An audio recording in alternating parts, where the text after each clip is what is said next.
What often happens when people approach me in regards to seeing the fifth house of creativity Inc. for the first time is in 2026, when you are looking at it, in 2025, when you're looking at it, you're seeing a conceptual phase. You are seeing a phase of laying down ideas and groundwork.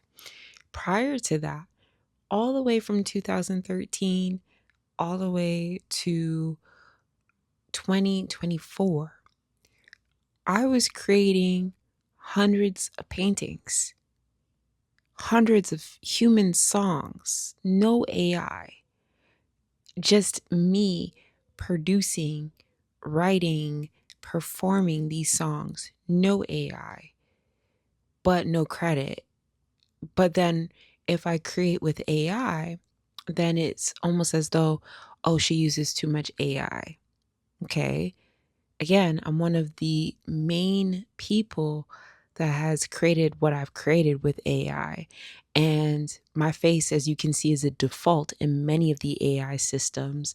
And that's just a given. So, am I using it in a way that is slop?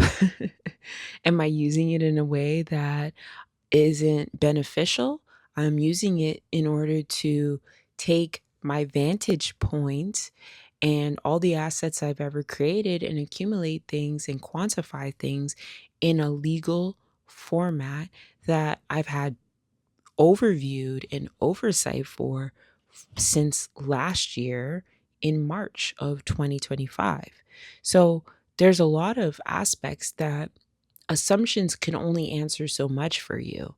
But at the end of the day, when it comes down to it, this infrastructure of Fifth House of Creativity Inc. has 58 global estates unactivated. That means that we have estates that we are going to be anchoring as the hard assets. Before we get there and we're activated, the assets that we are using is 260 verticals. These aren't one each of them is my songs. No, these are verticals that are businesses and infrastructure, and that structure all ties in together, and that grid all goes in together. It all works cohesively as one body, one holistic frame of mind. It isn't something that is confused and not understood. It is a system that has been building since, like I said, 2013 has really been when we started with Panacea Cafe. And then in 2015, when I started with Amethyst Art Astrology, where I was doing the astrology readings, and then it evolved from 2019, where we started the record label and I finally incorporated. And that meant that I moved my paintings over to my corporation. I was writing books. I had two poetry books.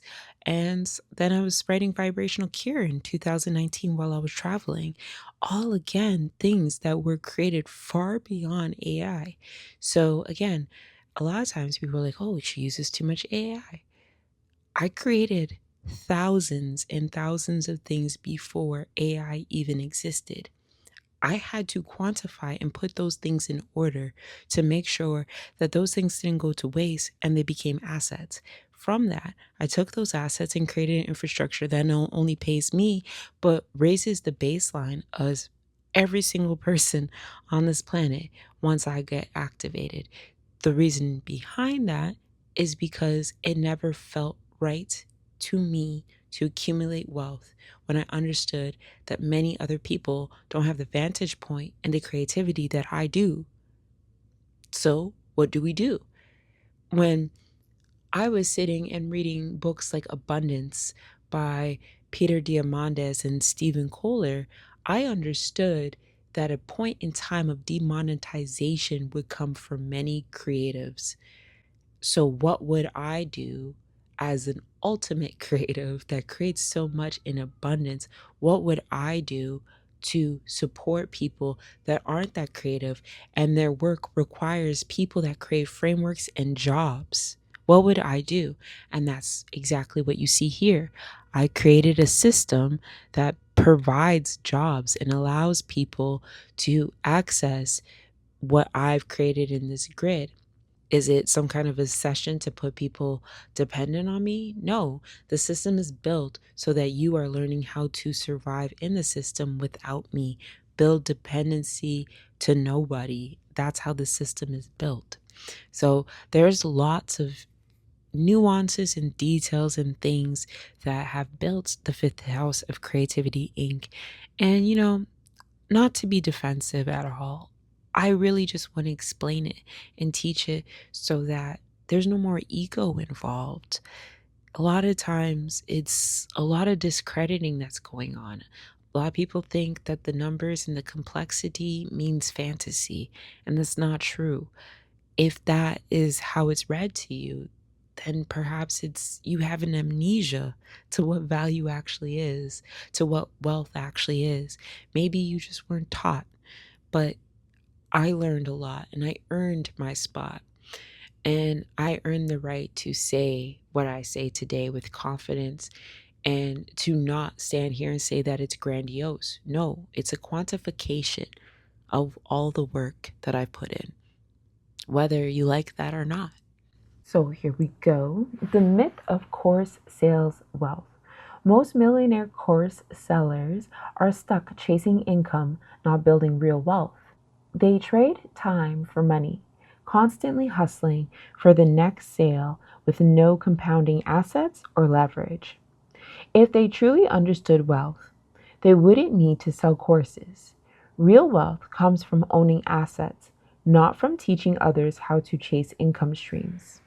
Now, again, whenever we go over these workshops, again, within our system, we have perfected assets.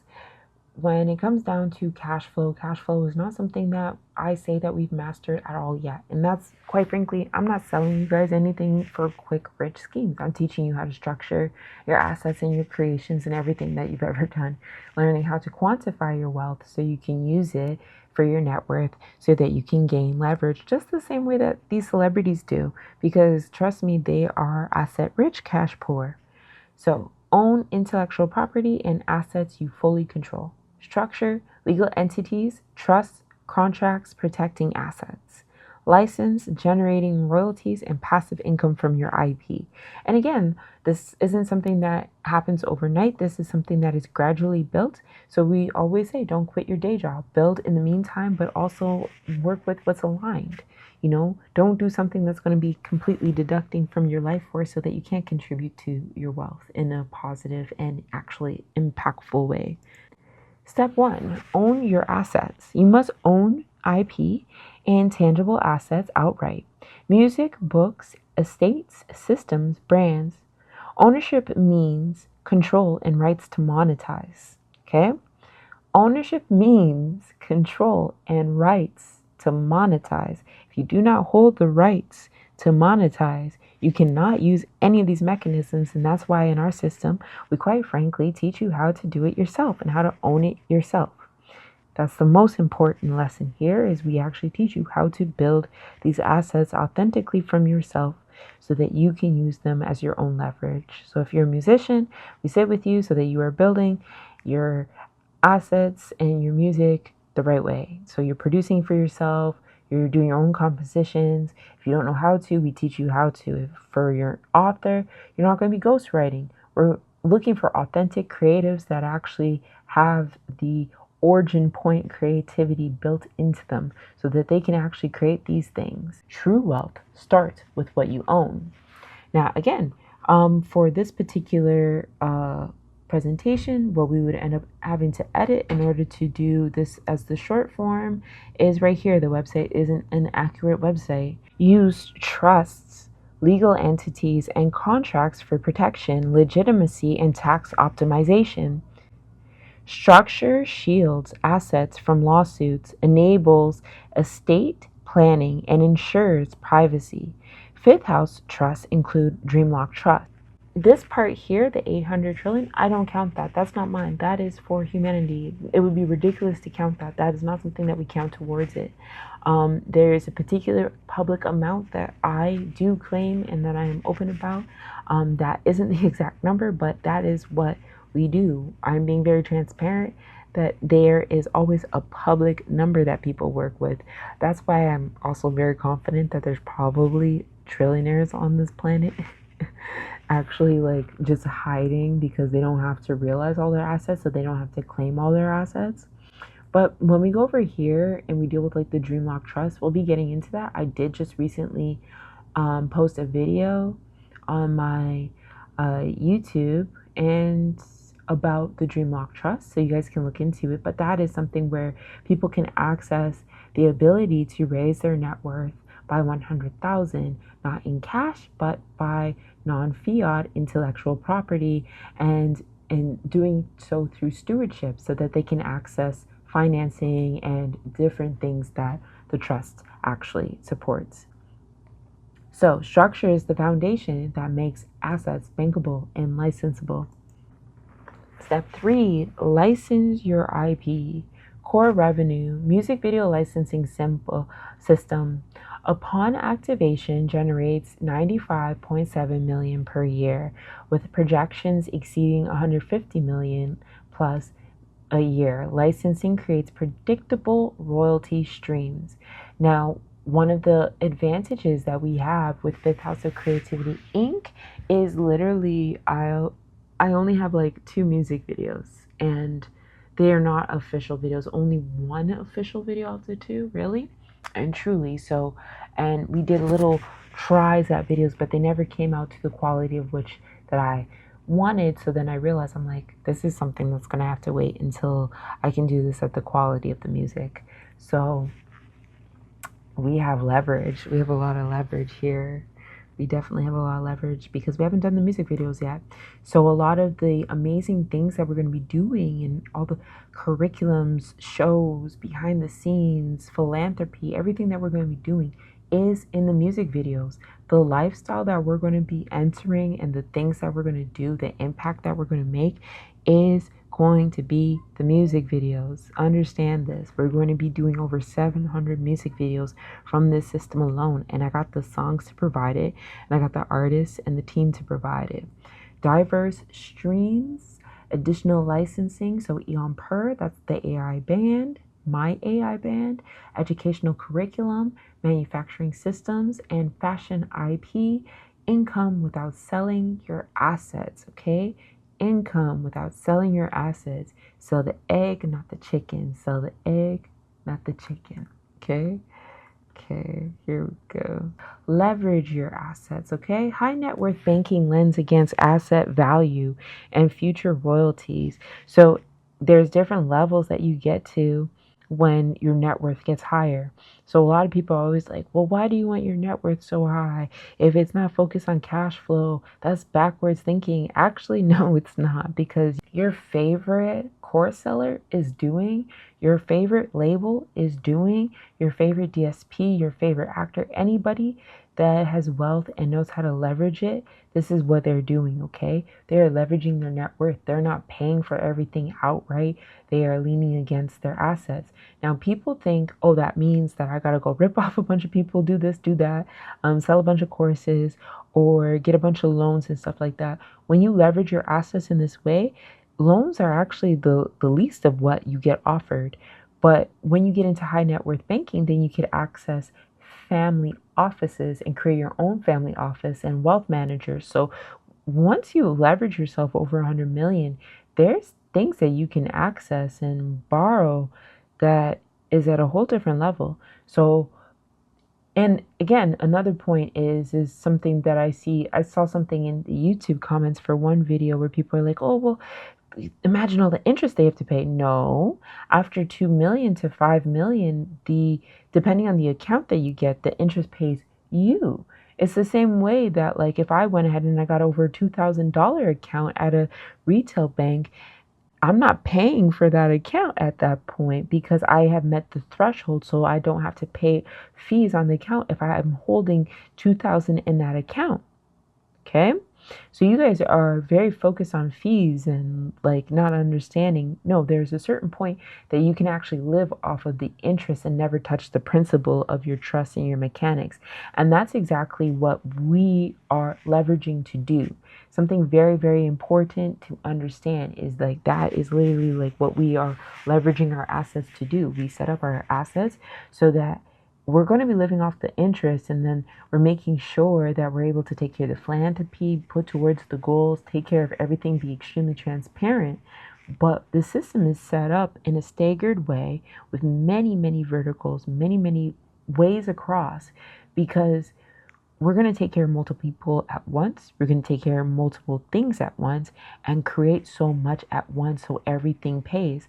And this is when you create the channels where the money and the liquidity and cash flow comes through, but then you have big enough containers to actually hold it. That's the most important thing, okay? Because a lot of people, they leverage their assets, but they don't have a container that actually holds it and retains it and multiplies it and regenerates it. All these systems in every vertical is something that regenerates something else and puts it into a loop. The system that we made is very, very, very, very much a regenerative cash flow system once it is properly set up. So it's not, oh, do we hope cash is going to happen? No, I already make money off of my royalties. If I already see money from 300 songs in royalties, what do you think is going to happen when we have the music videos, right? What do you think is going to happen when we start to actually do exposure time and are able to contain that exposure? What's going to happen when we are moving around the world and doing things and creating things and able to network and build with other people, and we're able to then contain what we do? Then the systems that we built and the valves of royalties that we built pay us and pour into the container, the pot that we built. So use IP as collateral for capital access, music royalty advances, trust-backed instruments, and structured lending. This is how the wealthy access liquidity through leverage, not liquidation. And if anyone tells you different from this, I just have to be very, very, very clear. They got to show you, like they actually, like tell them to come my way and show me how it works better than this. Because I've been talking to so many wealth managers and lawyers and everybody, and nobody's been able to show me anything different of how it works. And then I've been having people teach and explain it to me, and this is in a non-competitive way, but really and truly people haven't shown the other way. And then whenever I ask the questions and I ask, show me the mechanics, it's the same thing. It just proves the point further. That's all that ends up happening, is either people show me that they have no capacity to understand what this is, and that's why their net worth isn't reflective of that, and their actions aren't reflective of it, and their assets aren't reflective of it, right? So just show me that you did this, and show me where you're at along the journey. And if you did it better, then I'll take some advice. I'll take some advice from it. Okay? I'm willing to learn from peers at this point. I really am willing to learn from peers at this point. So I've been looking for where the peers are at. Advance yourself. Contracts like 1 billion artist contract are advances on owed IP, not income. Advances provide immediate liquidity without selling your assets. You live off asset value and advances, not course sales. Being unactivated means no current cash flow, but full control and leverage remain intact. This is the difference between wealth and income. You access capital through structure, not sales.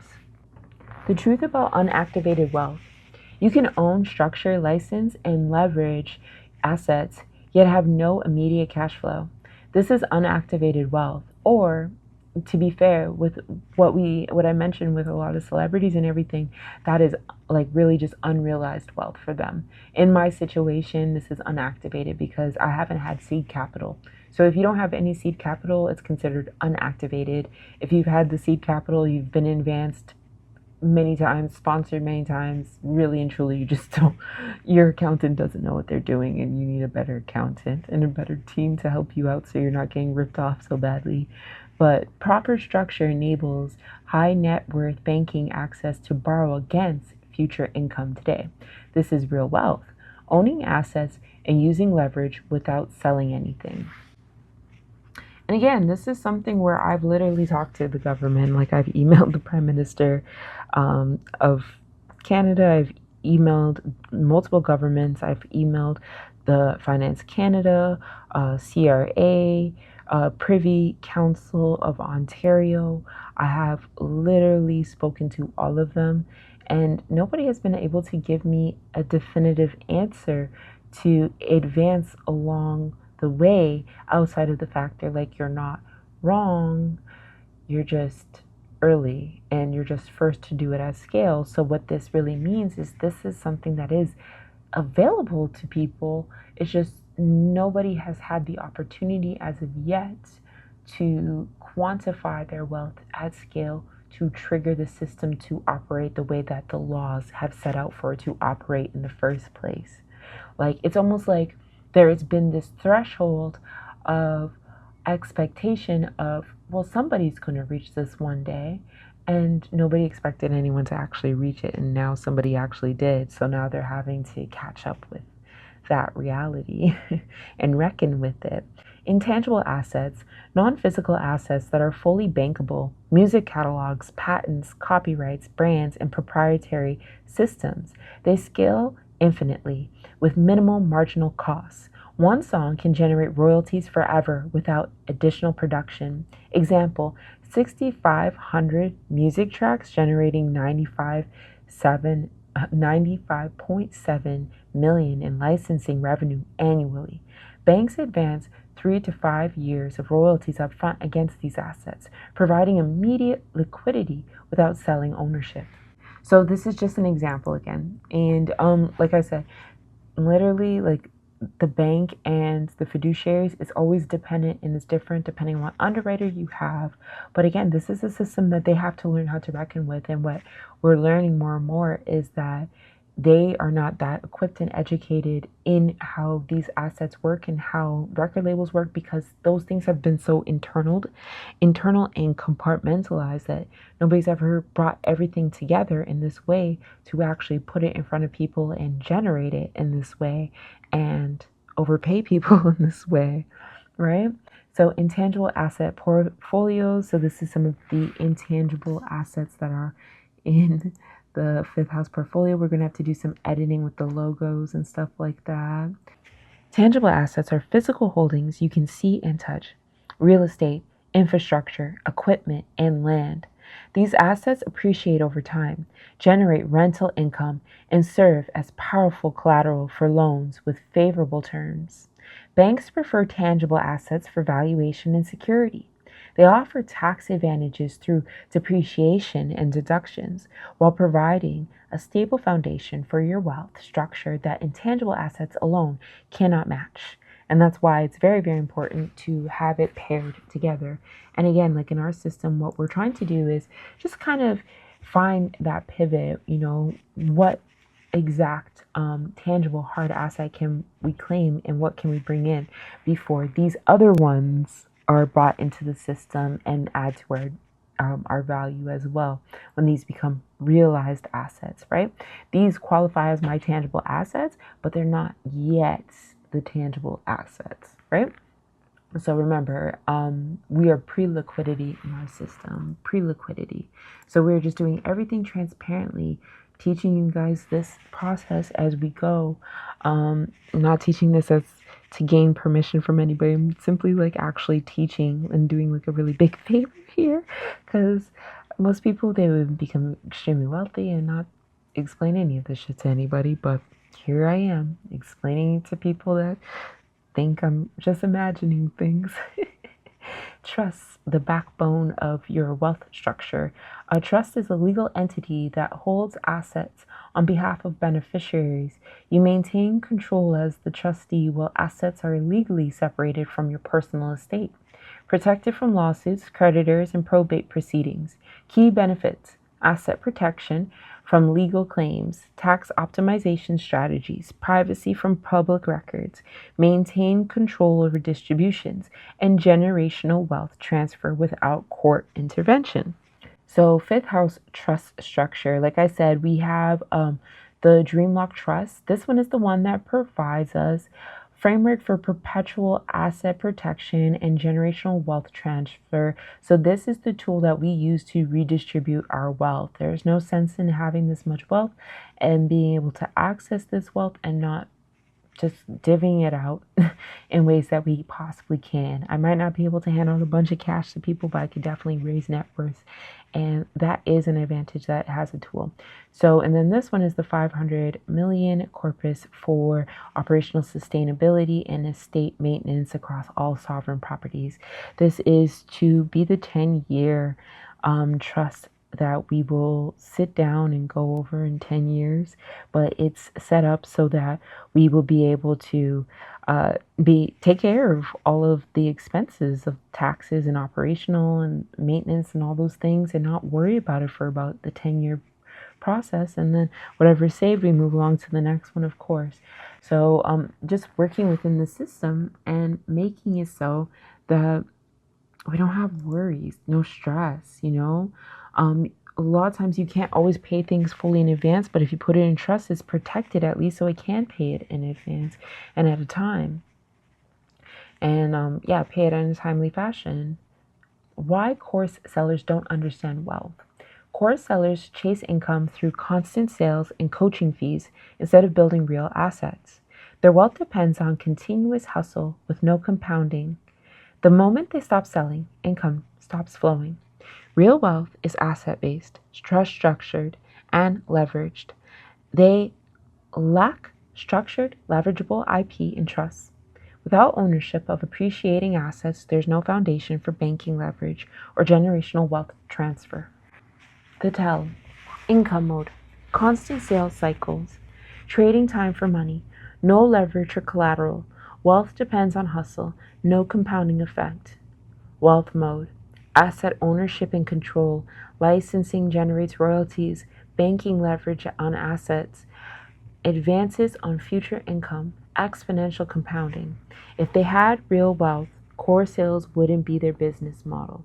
How assets generate real wealth. Assets appreciate over time, building equity. They generate passive income without daily labor. Assets can be leveraged to borrow capital and provide significant tax advantages. The simplicity of real wealth. Own assets, structure them properly, license to generate income, leverage asset value and future income, advance yourself through contracts and trusts. No courses, no hustle, just structure. Got any questions? Leave a comment down below. Wealth is just the vehicle. I'm just the first. You're the actual geniuses. No hierarchy, just the first through the door. I am not above anyone. I'm not smarter or more talented. I just happen to be the first to get the resources.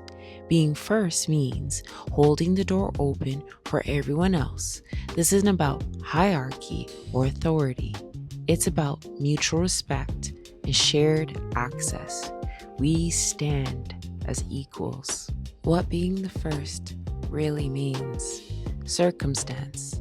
I got resources first by circumstance, not superiority or special merit. Timing, not merit. This is about timing and position, not talent or worthiness.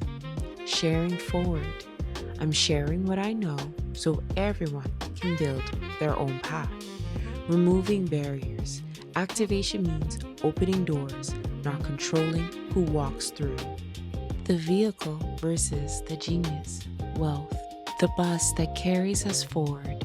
Resources I just happen to get. Resources and infrastructure, tools and systems to support the work, not the work itself. Talent and creativity. The actual genius, your unique abilities that create real value. Vision and skills. The destination and journey. What you bring that I cannot. Proximity to wealth can make people forget who the actual geniuses are. Don't confuse resources with talent or vision. The person with money is not the smartest. The real work belongs to you. You. Success looks like this. It's beyond my own imagination, okay? What you contribute adds to my imagination. It's beyond what I could imagine. You build what I couldn't imagine on my own. True equals. We collaborate with mutual respect and no hierarchy. It's a shared vehicle. Wealth becomes a shared tool, not a power structure. Timing fades. The difference of who came first becomes irrelevant. The invitation. Let's build together as equals. I'm just the first to get the resources. Now it's your turn. Take the vehicle, build your genius work. Together, we create what none of us could alone. No hierarchy, just shared purpose. Presentation, what I would end up editing is the date here in the presentation. Like always, like I say, these presentations here that we're doing right now, we are looking through them to edit them, perfect them, and then I'm going to be saving them after I add animations and music, and then they will be posted as just the presentation alone without me gaga, yaya all over everything, right? So, cult warning signs, sexual coercion and manipulation tactics most people don't recognize. Awareness and protection, educating to protect and empower. So, recognizing hidden dangers, why this education matters now. Knowledge protects, awareness empowers, urgency and awareness. Growing numbers of survivors are coming forward. Many remain unaware that sexual coercion is a core cult tactic. Education is essential to prevent harm and empower communities. Understanding coercive control in cults. Recognize, understand, protect. Defining the dynamics. Coercive control uses manipulation, domination, and exploitation to maintain power, often cloaked in spiritual or healing language, undermining autonomy, dignity, and well being. Critical warning signs. Recognize, protect, empower. Sexual coercion tactics overview. These manipulation tactics are often disguised as spiritual growth, healing practices, or pathways to enlightenment, making them difficult to recognize. Leaders' intimate privileges. Recognizing hidden exploitation, how power enables abuse. Leaders often claim exclusive sexual access to members while strictly controlling others' relationships. Spiritual language is weaponized to normalize exploitation and silence objection. Boundary violations and pressure. Recognize, resist, protect. Sexual coercion tactic number 2. Cult environments systematically shame members for maintaining personal boundaries around intimacy, pressure them into unwanted relationships, and isolate those who refuse advances from the group. Psychological and emotional manipulation. Victims are taught that resistance indicates ego or spiritual failure. Trauma bonding occurs through intimate exploitation, creating deep psychological dependency. Some groups record or photograph members for control purposes. Systematic breakdown of boundaries, erosion of consent. Cults systematically erode personnel boundaries through progressive normalization of discomfort, punishing or isolating those who resist. 5 warning signs of cult control. Hierarchy. So, elevated leader with unquestionable authority over all members, deprivation, sleep deprivation, and controlling food and water access, isolation, discouraging critical thinking, and isolating from outside relationships. 6 psychological control tactics. Recognize the pattern, emotional and mental manipulation. So the last one we call this is power and control tactics, okay? So this one here is emotional and mental manipulation, so financial exploitation, demanding money without transparency. Members fund the leader's lifestyle, shame and guilt, using emotional manipulation to control behavior and enforce compliance, love bombing, intense affection followed by withdrawal, punishment for questioning, us versus them mentality, and gaslighting reality. Healthy collective values, contrast without coercion, building safe spaces. Flat stewardship. Everyone is a steward, including leaders. No hierarchy of power. Rest and thinking. Rest encouraged and protected. critical thinking valued and welcomed. Autonomy needs. Individual autonomy respected. Water and basic needs freely available to all. So a lot of these things, like with these graphics and stuff, what I'll do is I'll go in and I'll fix it. I'll just make it look a lot more cleaner, a little bit more cohesive, more animation, editing, and stuff like that. So healthy collective values part 2, values that protect. So consent is central. Consent is foundational, especially around intimacy. All boundaries are respected, dignity and care. No shame around eating. Individual dietary needs honored, comfort protected, freedom and trust. Financial transparency maintained. Freedom to leave always protected. Questioning welcome. Healthy community in action. Building together. True community thrives when every voice is valued, boundaries are honored, and members support one another with dignity and care. Safety, mutual respect, empowerment. Now, when it comes down to it, the reason why when people like say, "Oh, you're a leader," or like people are gonna like develop a cult following and stuff like that. Look, my whole thing is this is why I call the people that listen to my music and enjoy it and contribute to my success gems, not fans. I don't want fanatics. I don't want a cult following, right? I have one of my first albums, my very first album is called Cult Classic. And the reason behind that is because I'm so opposed to this. I have particular language and things and beliefs that I've had long before I started even making music, long before I started to create even this world around me, just because I started from a holistic point of view. But also, when you exist in these holistic points of view, and what ends up happening is you read all the books by these thought leaders and these different people, and then you see that they were causing harm in these worlds. They're on the Epstein list. They're doing all this stuff too.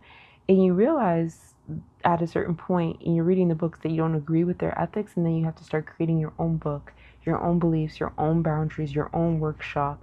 Because sometimes your ethics and your dignity isn't matched. Your integrity isn't matched. So sometimes you have to create things for that to be matched and that precedence to be set. And that's why I create these things and why I state these things and teach as much as possible. I come from these settings of cult, mob, upbringing, ritual abuse, and everything like that. My heart aches whenever I think about all the people that are inflicted by it. And my whole thing is I want it so when I create wealth, I can sit there, live comfortably, and not really worry about a thing. I just want me and my kids to live comfortably, and we can contribute to the world and not really worry about a thing. But the people around me and those that I'm able to have any impacts with or any longevity with and build in any way, I want them to feel safe and protected. I want this world that I'm building to feel as safe as possible, because that was what I really longed for, was just a place where people weren't using me up and using those around us, and people weren't just so disposable, and our talents and our creativity and the things we love were what's really honored, and we were really having fun playing and having joy and not having to escape from reality because the reality we live is fake, right?